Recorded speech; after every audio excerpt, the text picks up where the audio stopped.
Hi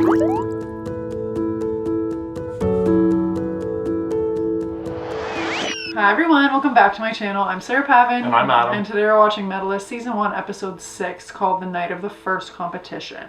Inori won. Good for the confidence. The competition she entered. Very good for the confidence. Mittens came third. Kind of wants to be friends with Inori again. Good learning experience. And then we saw the novice competition start. Hikaru blew everybody away. Found out that she's being coached by the Olympic gold medalist. Yeah. Not the silver medalist that is Rio's dad. Things are just going wild over here. There is a lot of, we're getting more characters, we're understanding the elitist attitude of, what's his name, June, the coach? Yeah. Of how Inori will never make it, and then Tsukasa defending her. Like, we're starting to get into the, like, political nitty gritty of figure skating, I feel like. And it's sad because this happens in all sports. Heartbreaking to see coaches poaching athletes, telling kids they can't do things, not understanding what it's supposed to be about. It's, yeah. But Inori's still inspired, still wants to take down Hikaru because she respects her so much. So yeah, we'll see what happens from here. It's gonna be great, we already know that, but I'm excited. Adam's excited. So let's get started. Season 1, Episode 6 of Medalist is coming right now.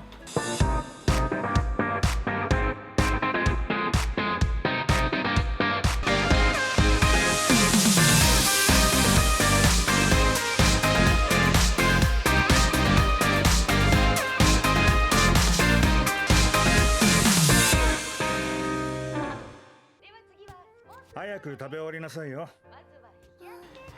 Who's this?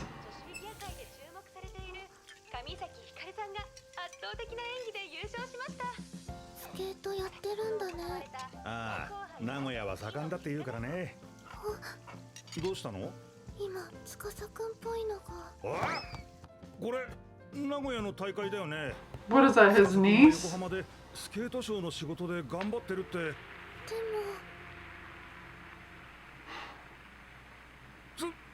Tsukasaくん? Who is that guy? Former skater or family? Look like brother. 遅いですね、お姉ちゃん。大会終わったところで駐車場混んでいるんだろうね。司先生。いのりさんからどうぞ。司先生からどうぞ。いや、ここはいのりさんから。いえいえ、司先生から。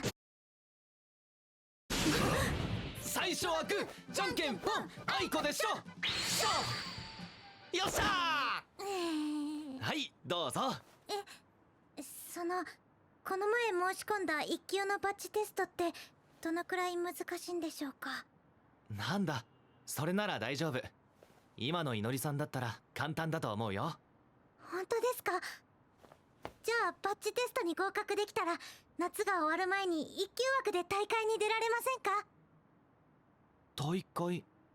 優勝できたから次も簡単にいけるかもって思ってるわけじゃないです。むしろ逆っていうか、私今日優勝できて本当に嬉しかったんです。だからといって今まであった嬉しい気持ちと同じくらい冷たい気持ちも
いちいち気にしてたらダメだ。大切なのは遅いか早いかじゃない、できるかどうか、それだけなんだ。俺もずっと言われてきたけど。先生も？いや、先生もスケート始めたの遅かったんですか？すみません。話したくないことなら無理に話さなくても。 She's very intuitive. いや、話したくないわけじゃないんだ。ただ俺なんかのことを話すのがいのりさんにとっていいことなのかって。先に言っておくけど、俺はいのりさんに自分を重ねるつもりはないし、自分ができなかったことをいのりさんにしてほしいわけでもない。選手はそれぞれ別だと思っている。はい。だからこれから話すことはあくまで俺個人の話だ。そう思って Here we 聞いて go. ほしい。わかりました。と言ってもあまり人に話したことないからどこから話せばいいか。聞きたいことある？ Okay, before he dives in, let's break down what's happened so far. A technical question. So she can compete in a level 1 competition even if she doesn't have a level 1 badge? No. He booked that competition for after her level 1 Oh, badge for test. after. Okay, Yeah. I thought it was before. No. Okay, well, good to clear that up. What did you think about her statement of I want the feeling of not being good enough? Absolutely. I'm like, that is the essence of wanting to get better. There's no complacency. She understands, and I think this is so important. She understands where she wants to go, and even though she won, she's not competing for real. And I don't mean that to be discouraging. It's just when you have big goals, winning here is a stepping stone. It's not the end all and be all. And I think that mentality is so important for long-term success. Stay hungry, baby. Yeah. She has what it takes up here. 100%. So far, I think. Yeah. A huge component in elite sport. Maybe the biggest. Bigger than physical. Yeah, I would argue the same. Like, yes, you need physical attributes to get to that point. But when you're like, everybody is technically sound when you're good. Yes. Like when you get to where she wants to go, Yeah. every single person is technically excellent. Totally. The mental Yeah. separates you at the top. I totally agree with that. One other thing I really liked was he has paid attention to who she is as a person, right? So she comes in and says, I won, I feel good, like kind of brushed over it. Was like, but I know I have to get here. And he took the time to let her know that it's okay to enjoy the moment and the success that she had. Like, And don't minimize it. exactly. And different athletes need different things, right? So if Mittens had won, right, her coach would need to sit her down and be like, Mittens, you won, but it's prelim, like we have a lot of work to Yeah. do, right? And so knowing who she is as a person allows him to give her what she needs in this moment.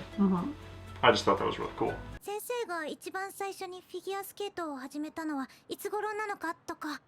最初か。最初というと中学の時ってことになるのかな。中学？うん、14の時初めて与高潤の滑りを見たんだ。ここでトリプルアクセル。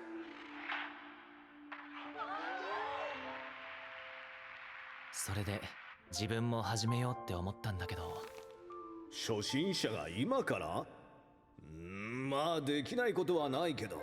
正直言うと進めることは難しいかな。コーチング料も高いからね。無駄にならないよ。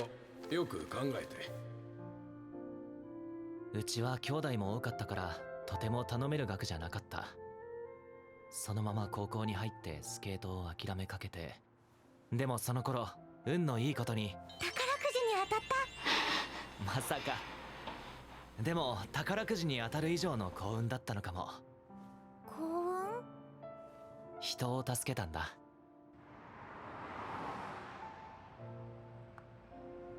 タカ。突然すみません。お、携帯の充電器ありませんか？彼女の名前は加護芽衣子さん。それがきっかけで加護さん一家と知り合って、芽衣子さんの旦那さんの光一さんの会社でバイトをするようになったんだ。いいっす。いいっすじゃなくて、おはようございますだって言ってるでしょ。おはようございます。それでクラブに？いやいや、高校生から選手として育ててくれるところなんてほとんどないし、金額的にも無理。ただバイト代で団体のスケート教室には通えるようになったんだ。それで選手に？そのつもりだったけど、俺が入れたのは同好会みたいなところでね。それでも一生懸命やっていた。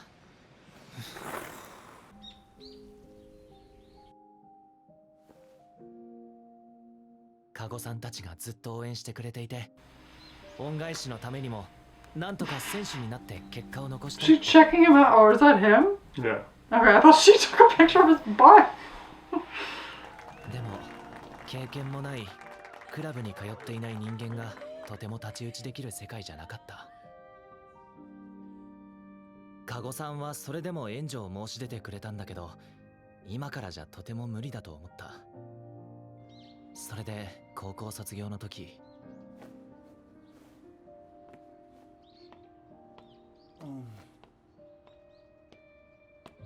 やめちゃったんですか？ああ、そのつもりでカゴさんのところのバイトも辞めて就職しようと思って。ちょっと待ってください。じゃあどうやって選手に？本格的にコーチがついたのは実は20歳の頃が初めてだったかな。20歳？アイスダンスの選手としてなら見てくれるってコーチが現れたんだ。あなたと。よろしくお願いします。これが最後のチャンスだと思ったから必死で食らいついていこうと思った。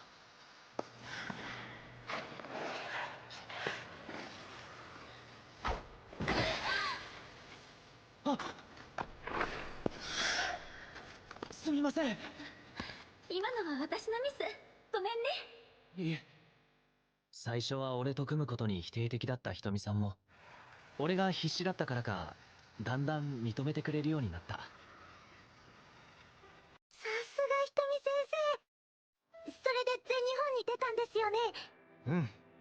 と言いたいところだけど、続けていくにはお金が全然足りなくてさ。ってことは宝くじ？いやいや。カゴさん？うん。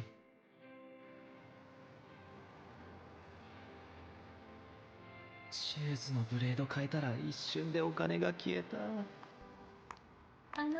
突然すみません。お、携帯の電池が切れてしまって。あ、司くん？メイコさん。 She's had real trouble with her phone. Seriously.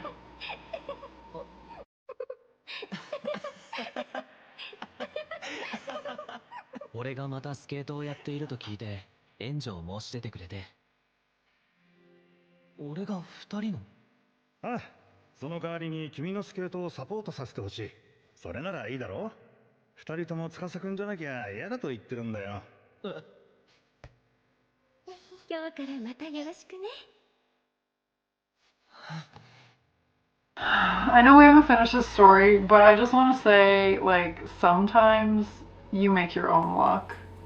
Like, a couple times he's been like, yeah, by a stroke of luck. It's like, no, sometimes, like, you want something bad enough that you, like, make your own luck. I agree with you, but the other thing is, he always did it the right way. Treated people the right way.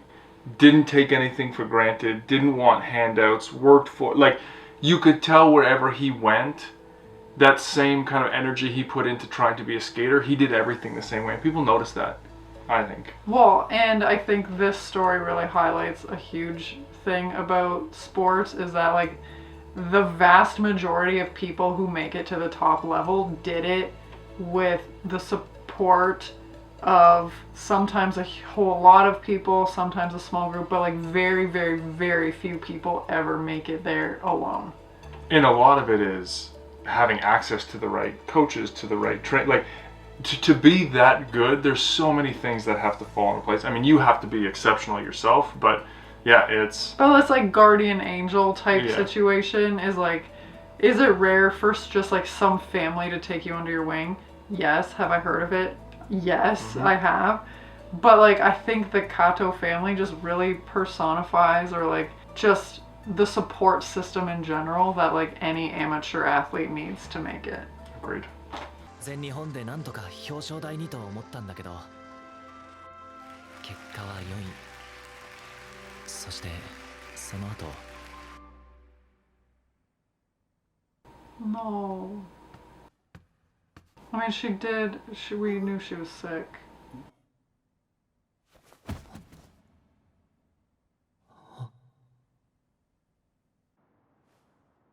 その後？いや、その後プロのオーディションをあちこち受けていた時、ひとみさんに呼ばれてこっちに来て、いのりさんに出会った。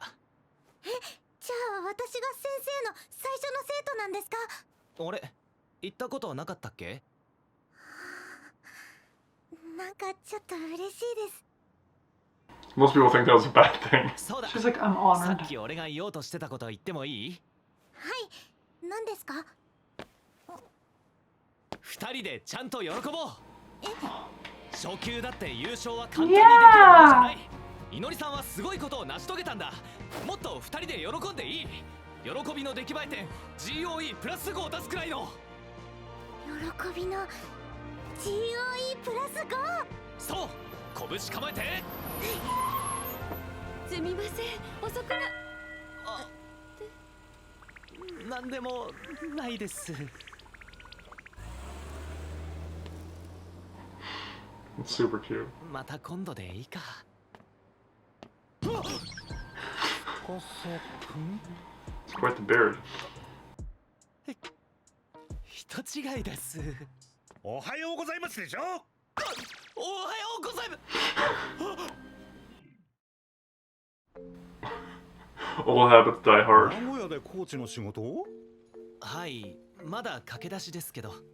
なんで連絡くれなかったの？近くなのに。いや、その連絡先わからなくて。送ったでしょ？住所も電話も。あ、スマホを落としちゃいまして。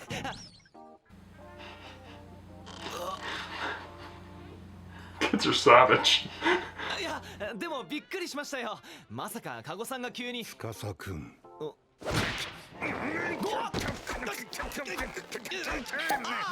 これ僕が捨てた靴下だよね。やっぱりまだお金に困ってるんじゃないか。違います。まだ履けるから持って行ったんです。身だしなみが大事だって何度も言ってただろ。いや、でもせっかく履けるのに。食べる？金の皿？一皿680円。お腹いっぱいだから。司くん、また一緒に住もうか。お金に困っているのを知られるのが恥ずかしくて連絡しなかったんだろう。 Don't you love when your friends just like call you out for what's true? じゃあ、なんで連絡しなかったの？それはカゴさんたちは他人だし、頼る理由もないし。聞いた？他人だって。足触った手で触らないで。とにかく迷惑かけたくないんです。迷惑？誰が？迷惑でしょう。何の関係もない赤の他人を居候させるなんて変です。おかしいです。ただでなんて言ってないだろ。前みたいに陽の身の回りの世話をしてくれれば。あんなお手伝いだけで全然割に合ってません。割に合うか合わないかを決めるのは僕だ。僕がいいって言ってるんだから。陽さん、何頼んじゃってんの？絶対食べられないでしょ、こんな量。イチゴが食べたかったんだもん。なら I イ just チゴ wanted だ a けを頼みなさ strawberry. い。しかも何？そのシャリだけ残したお寿司。ってあんたもかよ。 He seems like just the guy that they need. Seems like they're really missing Mrs. Kato. And more importantly, maybe some female guidance. That's what I mean. I know. I was just being. Do you think it's kind of shady that he was like, we're basically strangers? These people literally made it possible for you to figure skate, and you're saying we're basically strangers? I mean, he's trying to find any way not to admit that he's broke and didn't want to come for help. I know, but that's gotta be kind of hurtful. Yes, but I mean, he knows it's not true. Like, he obviously knows him pretty well. I mean, you have to let people help you when you're doing something, and clearly... says the guy who's not good at letting anybody help him. I've But got. as Adam tells me, a lot people will often find it an honor to be able to provide assistance in the way that they're able. Yeah. I've gotten better with asking for help. I think this is good because I wonder if she'll start skating too. I wonder if she'll be his second student. And then I he'll would be feel. surprised, honestly. Yeah, she doesn't give you the skating vibes. She just seems like the funny, like, sidekick girl, you know? Fair enough. I think that it's a good arrangement for him. 100%. Hopefully, he puts his pride aside and takes it. But how far away is Nagoya from where he was currently training her? I think. Pretty close? Yeah, I think so. Because he made it sound like, yo, you're in the neighborhood all the time, why didn't you reach out? Okay. That was my understanding. 腹減った。結局あの後意地張っちゃって一口も食べなかったけど、あのシャリだけでも持ってくればよかった。お。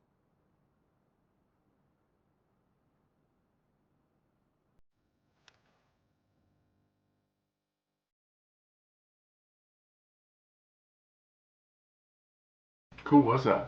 From? 必ず優勝しますから。そしてインタビューでカゴさんの会社の宣伝思い切りしますから。そしたら仕事殺到しちゃうわね。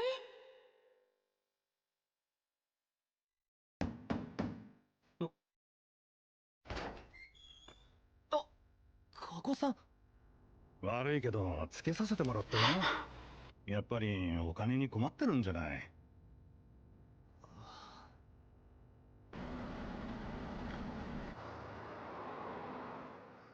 それよかったら食べてよ。陽が食べきれないからって。いただけません。どうして？理由がないからです。理由って？わかりませんか？もう選手もアイスショーを目指すのもやめてコーチの仕事をしているんですよ。選手として滑っているわけじゃない。メイコさんが期待してくれた自分じゃないんです。なるほど。今の自分にカゴさんの家にお世話になる資格はありません。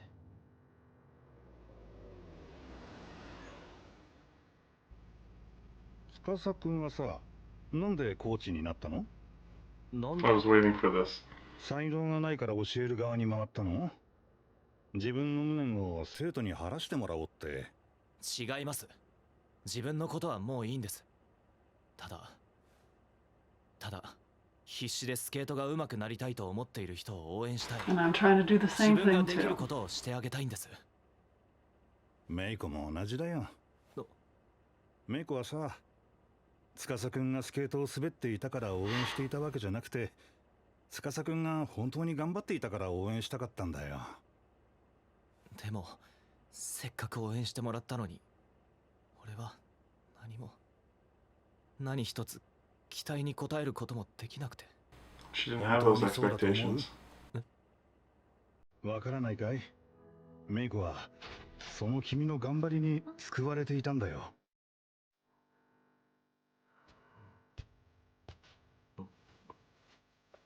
メイコだけじゃない。僕もヨウも君の頑張りに救われていたんだよ。病に暗くなってちゃいけない。死がちらつくような辛い時でも明るく前向きでいなくちゃって。メイコがね。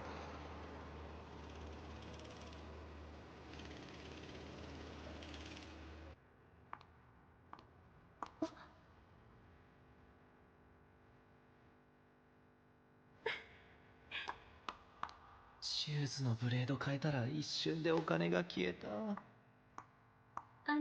突然すみません。携帯の電池が切れてしまって。司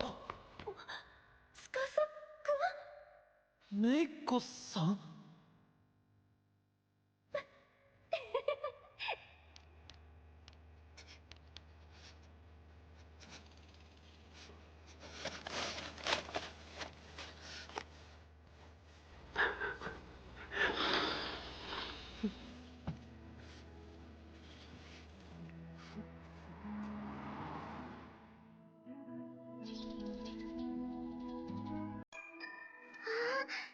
司くん、こっち The chin beard, though.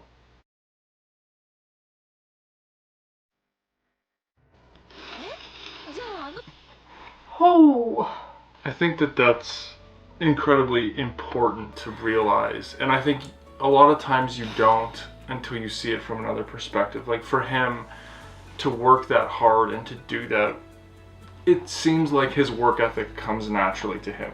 It's one of the things that he's innately good at. I think a lot of times when something comes easy to you, you don't see it as a value, or you don't see that other people might look at it for inspiration and things like that. And I love how he was kind of able to say, yes, I understand where you're coming from, but here's where we're coming from. And get him to kind of see the value that he brings, even though he was so focused on the result of what he was doing. And feeling like he was not, as he said, not living up to the expectations of the agreement or whatever it was. Yeah. And it's just like, I can relate to that, and I think that's why I'm so emotional, is that it's not even, like, people don't support you because they expect you to win. It is very rare to meet people with such a singular focus and such a high level of, like, determination or, like, the desire to pursue excellence at one discipline. Like, it is so rare, and people, like you said, like, derive a great source of inspiration from that. And being able to accept that goodwill from people who you serve as an inspiration for, even though, like, you don't think it's anything special, is like, yeah, it's hard to accept because you don't see the value in what you're doing. And I can say that now because I'm, like, removed from it. Well, and I think the other thing that's so cool about this is that you see it happening kind of generation to generation. Like when you're an aspiring amateur athlete, you generally have nothing. Right, like you are grinding to make this work, and clearly this family is well-to-do. They have something. They've probably already been through their struggles, and now they have the means to support somebody else. The same way he now has the means to support Inori, right? Like he's not just doing that for money. He's doing that to pass it on. I think it also depends on where you are in your life as to whether you're giving or receiving, and not even life, but your situation. And I just thought that was kind of a cool, like, kind of three-way showing of how you can do that for different people. 私が最初にスケート場に来たのはお母さんにスケートはダメって言われて、見るだけでもお金いるの？そうだね。そうなんだ。でももし小鳥さんのご飯になるミミズをたくさん取ってきてくれたら。本当？セイコマさん。And this is his way of helping her. Like, come on.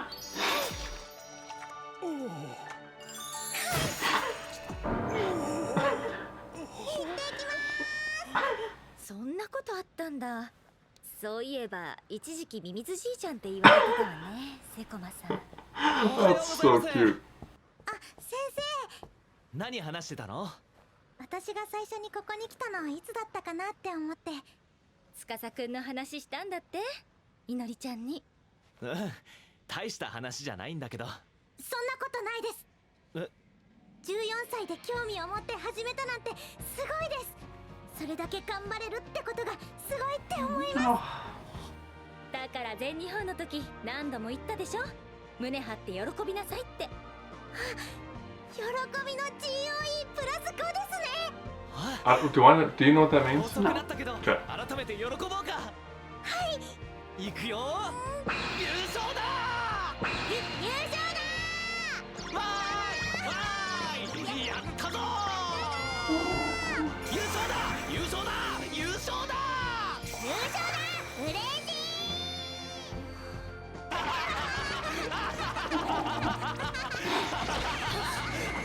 こら、リンクサイドは走らない。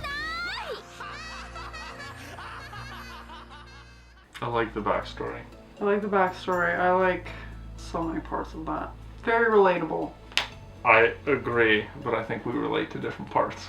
Too. I relate to his story. I think we related to different parts, though. I understand the starting late and trying to catch up and all of that piece, and then maybe not getting as far as you thought you could. I felt that.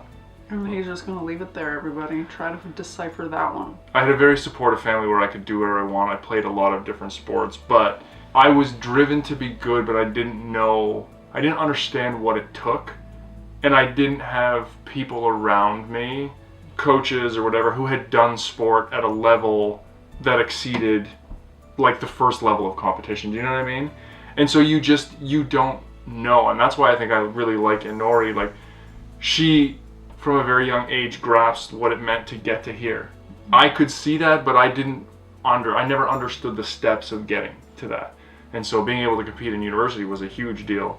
But I would have loved to go on after that, but that's what it is. I'm sure a lot of people could relate to different parts of that episode. Just pull away what you need from it, which is one of the beauty of sport anime, I think. Totally. Is that everybody can take a certain piece from it, and it looks completely different for so many people. But yeah, I love the development of this. I love where it's going. I love the messaging. Like, yeah.